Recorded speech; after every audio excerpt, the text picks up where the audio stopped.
Now, Toyota apparently, according to E4Electric, is quietly plotting to take down Tesla. Now, how do they plan on doing this? Well, insiders say they are planning on using solid-state battery technology to take over the world and destroy Tesla and keep their mantle as the number one vehicle seller on the planet.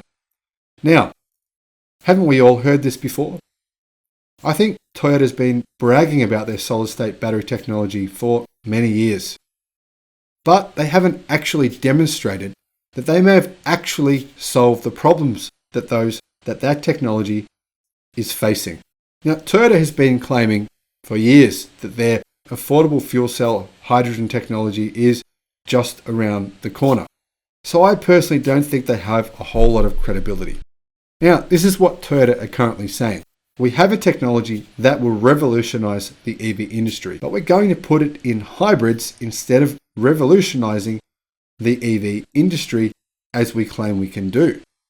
So are they telling the truth? Well, I believe they haven't solved the problem with solid-state batteries, and they believe that that is their trump card over Tesla. All along, they apparently are secretly working on solid-state batteries, and that is their way of pivoting away from ICE, and is the reason why they haven't fully committed to EVs. The reason being that they haven't yet solved the challenges of solid-state batteries, and they may never actually do so. Now, do I think solid-state batteries will work in the industry? No, I agree with Elon Musk. The future of batteries, the future of car batteries is lithium iron phosphate batteries. It's a technology we had all along. We just needed to make it better. And that's what CATL and BYD have done. Now, Yahoo Finance claims that Toyota is pivoting away from hydrogen fuel cells. Is this actually true? Hello, my friends. Welcome to the channel. Fantastic to see you here. Stoked to see so many of you subscribing lately. That's helped me to be able to make more videos. I'm trying to go from 2 per day to 3 per day on average now. And the long-term goal is to eventually make 5 per day. Even that's not enough. I mean, there's hundreds of articles every week that are important in this industry. And I'd love if I could actually share them all with you. But maybe one day I'll get there. Now, is this true? Is Toyota pivoting away from hydrogen fuel cells? Well, the YouTube channel E4Electric, you're probably a subscriber. If you're not, go there, subscribe to his channel. It's quite a good channel. E4Electric has made a video, their most recent video, saying that Toyota is quietly planning to take on Tesla. Now, I don't know if he's being legit here, if he's being serious or tongue-in-cheek. Maybe it's more tongue-in-cheek. But I'm here to tell you, Toyota is not quietly planning to take on Tesla. They're quietly planning to fail. Unfortunately, that is the truth. I'll put all the videos in the description below of all the reasons Toyota is planning to fail and why. Listen, I know there's people who love Toyota. There are so many Toyota brand fanatics all around the world. In fact, I'm here to tell you right now that without any doubt, there are more Toyota brand fans that absolutely love the brand, diehards, than there are Tesla diehard fans. And it's not even close. When I say it's not even close, you need to come to my country, come to Australia, just ask the average person, what brand do you love? The average person is going to tell you Toyota, all right? There's a maniacal, just an insane level of love for the brand of Toyota all around the world. Just go to the forums. There are so many people there that hate Tesla because they love Toyota, and they're afraid that the electric car revolution is going to hurt or maybe destroy the brand they love. Now, I think you probably haven't heard this before because it's kind of a new concept. This idea that there are so many Tesla haters, not because there are so many Tesla fans, but because those haters are afraid of losing what they have. Now, Toyota is not really pivoting away from hydrogen fuel cells, but let's just have a look and see what the industry is claiming Toyota is doing. Now, Yahoo Finance claims that Toyota is finally trying to get in on the electric vehicle revolution. The Japanese automaker has been dragging its feet for many years. You know that? It's true. In fact, they've been blasting the EV industry. They've made comments within the last few months saying that every automotive company in the world that exists right now, aside from the electric ones, will go bankrupt if they transition straight to EVs.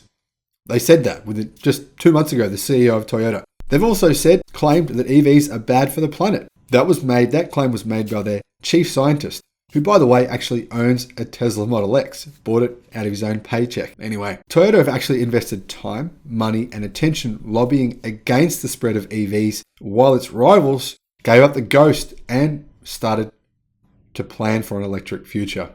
Now, Toyota is way behind. They're trying to catch up with a new investment of more than $13.6 billion into EV batteries. Now, as you know, Toyota is the world's biggest automaker right now, but even their colossal industry sway couldn't slow the changing of the tides away from gas-powered engines. But they sure tried their hardest to do so. Toyota executives have downplayed or disparaged all electric vehicles for years and have yet to launch a single EV outside of China, where they don't even make the EVs, another car company does. But anyway, instead of focusing on battery-powered cars, Toyota has historically promoted hydrogen fuel cells and hybrids. This new investment thereby marks the end of an era for Toyota and stands as a major victory for the EV industry. Now, Toyota is investing $13.6 billion US into battery supply and research to be carried out by 2030. So that's actually only $13.6 billion between now and 2030 on battery supply and research. If you work it out, that's actually a very small amount of money compared to what other automakers are investing. A very small amount. Now, investing into a reliable battery supply chain is paramount for EV manufacturers, as the EV industry is currently plagued by a shortage, and the threat that the sector will run out of batteries entirely is a very real and present danger. In fact, it's projected to happen by just 2023 if some major changes aren't made in the immediate term due to the increasingly rapid adoption of EVs and skyrocketing demand for lithium-ion batteries. A Bank of America global research project released in July announced our updated EV battery supply demand model suggests that the global EV battery supply will likely hit sold out between 2025 to 2026, with its global operating rates reaching above 85%. Now, obviously there are massive problems with this research report because new battery factories are announced basically weekly right now. So the amount of new battery factories announced and built before then will change, and therefore the data they used to write that report will have to change as well. That said though, it is a very real possibility and a very real problem for companies like Toyota. When they try to transition to EVs, they finally see the writing on the wall, and all of a sudden they can't get the battery supply they need because they haven't planned for it. In fact, the lithium-ion battery sector is bogged down by a litany of problems that could eventually have very real and problematic geopolitical ramifications. As it stands now, China controls 90% of the market for some of these essential ingredients in batteries and for batteries themselves.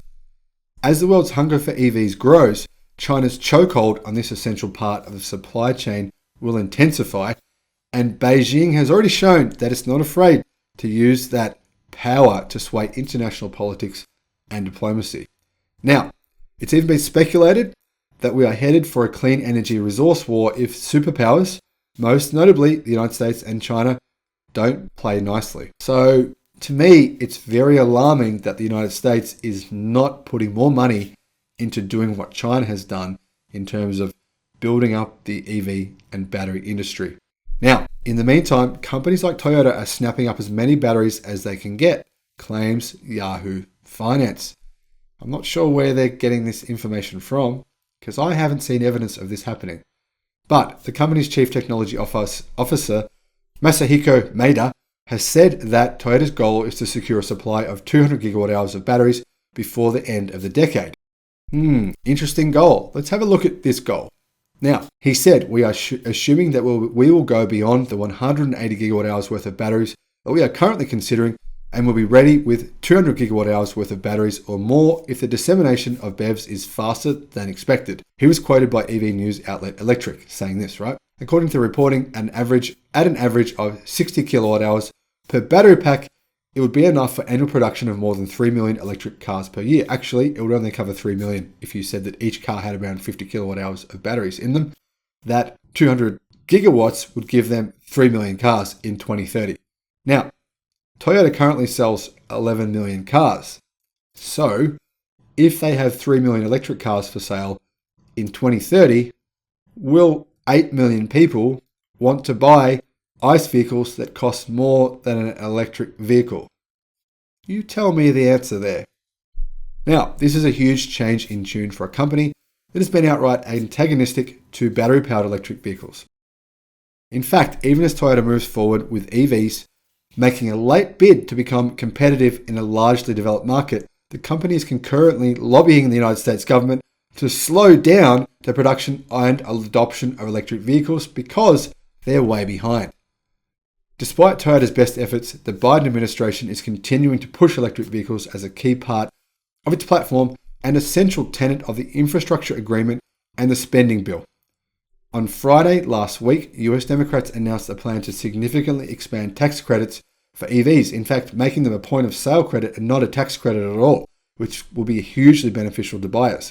Now, unfortunately, they are planning on lofty subsidies for union-made models assembled domestically in a move that favors the nation's big three automakers, and of course, it's a political move, unfortunately. But anyway, moving on from that, it's no wonder that Toyota sent an executive to protest in the US Senate, as it looks like they will once again fall far behind in overseas.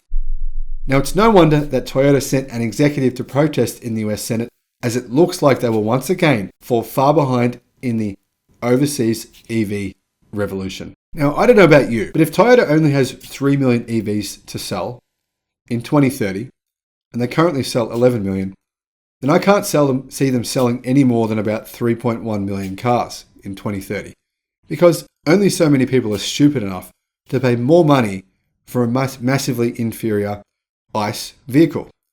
And believe you me, they will be massively inferior by 2030. The range of EVs will easily double. The range of EVs doubled in the space of 7 years. 7 years, right? Over the past 7 years, EV range doubled. If EV range doubles again on average, that will mean the average vehicle will have a 750 kilometer range in 2030. And that's just the average vehicle.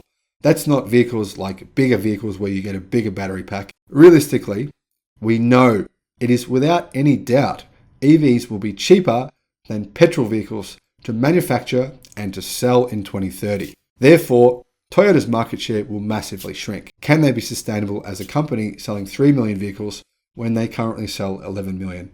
Well, the answer is obvious, and you know what it is. Thanks for watching the channel. Look forward to seeing you on the next one. Bye-bye.